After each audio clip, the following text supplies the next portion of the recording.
Every time I changed jobs, the first thing I did was to check if there was a Toastmasters club in the organization. And that's exactly what happened in Chevron and Era Energy. I did find a corporate-based Toastmasters club, so I founded one in each company. Today, I would like to share with you how I was able to do that. My name is Malu Guerrero Lee, and I am a member of Era Toastmasters. In forming a corporate-based club, there are two things that you have to note. First, membership. Second, sponsorship. For members, and this is true both in Chevron and Era, where I started Chevron Toastmasters and Era Energy Toastmasters, I recruited my friends to be my charter members. In Toastmasters, at least 20 members are required to charter.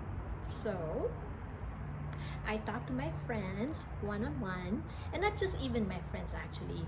I talked to people who were strangers to me, but they were working for the company. I played table tennis. There was a table tennis court in Era, so it was very easy for me to recruit the players that I played with.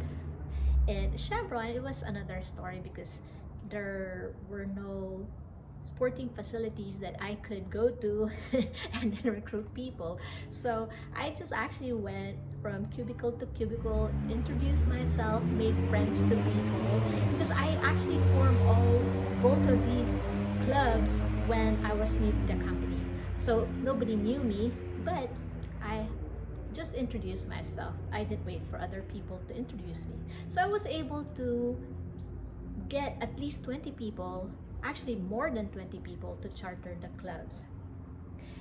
But before that, I asked Toastmasters members from other clubs to help me demonstrate the first meeting.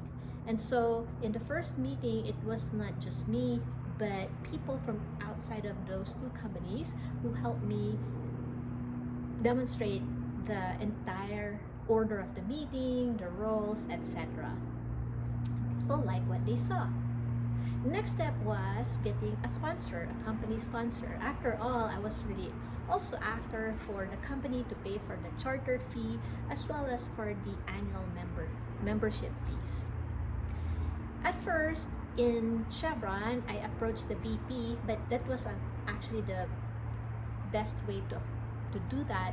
So I would recommend that you look for an organization or a group within the company that's inside a diversity network. So I actually ended up doing that, and guess which diversity network I approached? Of course, something that would be a lot easier for me to convince, and that was the Filipino club in Chevron. They paid for the charter fee, and then I also talked to the supervisors asking them if they could pay for their direct reports annual fee, and without any exception, they all agreed.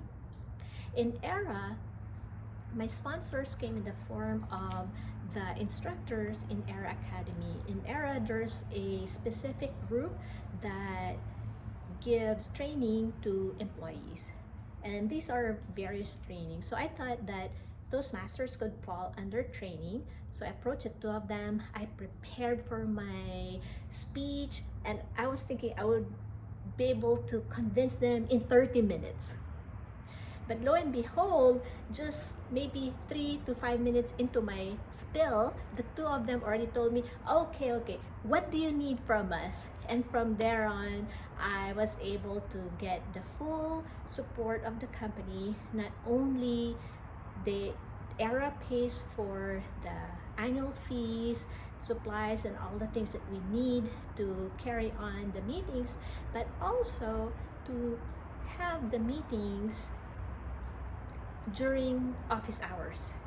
I wasn't even suggesting that to the sponsors that I talked to, but they told me that since this is personal development, that it better be done during office hours. And of course, I was very delighted since I never expected that. So those are the two things you need: members and sponsors to get a corporate club off the ground in your company. If you have any questions about that, feel free to talk to me and I'll give you a lot more pointers. I'm sure you'll be able to recruit a lot of your friends. Specifically, they're the easiest to recruit. And then managers, instructors, if you have any training instructors in your company, and other people that can push for Toastmasters in your organization. I can guarantee you it's the best way to train employees to be confident in their work and the way they communicate to their peers, the managers, and leadership. Also, to develop their own personal confidence in what they can do and that what they can be as presenters and leaders.